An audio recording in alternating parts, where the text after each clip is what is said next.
le Président, on a vu la Russie également dans certains pays africains, tels que le Sahel, précisément l'AES. On a vu la Russie également en République centrafricaine, qui, après quelques mois seulement, contrairement à certains partenaires occidentaux qui ont fait des années, la situation n'a pas été stabilisée. Mais lorsque la Russie est arrivée quelques mois après, il y a eu une forme de stabilité. Là, nous sommes allés sur le terrain et nous avons vérifié, ce sont des faits. Alors, Monsieur le Président, est-ce qu'il n'est pas temps aujourd'hui pour la Russie, au sortir également d'un grand sommet du genre en parlant des BRICS, pour la Russie d'approfondir et d'élargir également ce type de partenariat, non seulement militaire, mais aller encore un peu plus en profondeur avec les États africains?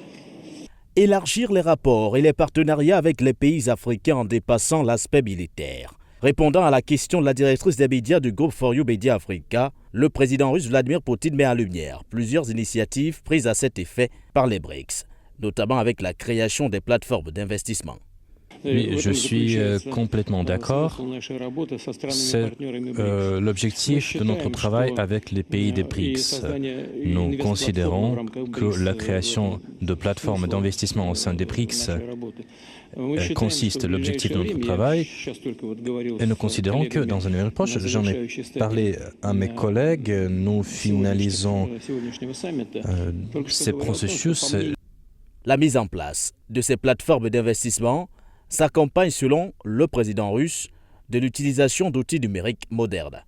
Autre aspect relevé, la croissance démographique du continent africain, qui pour lui est un atout majeur pour l'élargissement de cette coopération. Pourquoi nous le faisons? Je pense que beaucoup seront d'accord. Il y a plusieurs raisons. Premièrement, dans ces pays, il y a une grande augmentation de la population. En Afrique, j'ai parlé hier au Premier ministre indien. En Afrique, il y a une croissance de la population de 10 millions de personnes chaque année. En Inde, il y a une croissance de la population de 10 millions de personnes. Et il en va de même pour l'Afrique. Et en Afrique,